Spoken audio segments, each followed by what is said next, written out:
வணக்கம் ஜோதிடர் அன்பர்களே. நாம் இன்று காண இருப்பது சாதாரண மனிதர்களையும் சாதனையாளர்களையும் வளமாக வாழ வைக்கும் நட்சத்திரங்களின் தாரை ரகசியங்களை பற்றி இன்று நாம் பார்க்க இருக்கின்றோம். ஏற்கனவே நம்ம பார்த்தது சம்பத்து தாரை பற்றி முந்தைய பதிவில் நாம் பதிவிட்டிருக்கிறோம். இரண்டாவதாக சாதகத்தாரை ரகசியத்தை இன்று நாம் காண இருக்கின்றோம். சாதகத்தாரை என்பது பார்த்துட்டிங்கன்னா,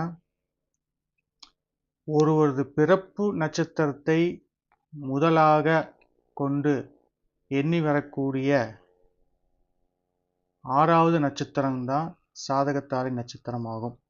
இந்த சாதகத்தாரை நட்சத்திரத்தில் தொழில் வியாபாரம் தொடங்குதல், அரசாங்க ரீதியான காரியங்களை முயற்சி செய்தல், கோர்ட்டு வம்பு வழக்கில் வெற்றி அடைவதற்கு இந்த சாதகத்தார் நட்சத்திரத்தை பயன்படுத்தி கொள்ளலாம்.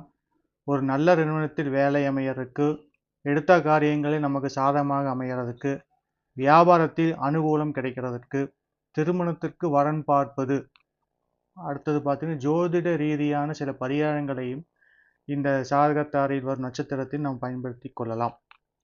நாம் என்ன செய்ய வேண்டியதுன்னா, நம்முடைய நட்சத்திரத்துக்கு 6வது நட்சத்திரமான சாதகத்தார் நட்சத்திரத்தின் அதிதேவதைகளை வணங்கி வந்தால் முழுமையான வெற்றி பெறலாம். உதாரணமாக அஸ்வினி நட்சத்திரம் எடுத்துக்கொள்வோம். அஸ்வினி நட்சத்திரத்துக்கு 6வது நட்சத்திரம் பார்த்துட்டிங்கன்னா திருவாதிரை வரும். திருவாதிரை நட்சத்திரம், அந்த திருவாதிரை நட்சத்திரத்துக்கு அதிதேவதைகள் பார்த்துட்டிங்கன்னா ருத்ரன், அதாவது சிவபெருமான். அன்று அந்த நட்சத்திரத்தன்று சிவன் கோவிலுக்கு சென்று அவருக்கு பிடித்தமான வில்வ மாலையை சாற்றி பால் அபிஷேகம் செய்து வழிபட்டு வந்தால் நம்முடைய காரியங்களை வெற்றி பெறலாம், முழுமையான வெற்றி பெறலாம். நன்றி, வணக்கம்.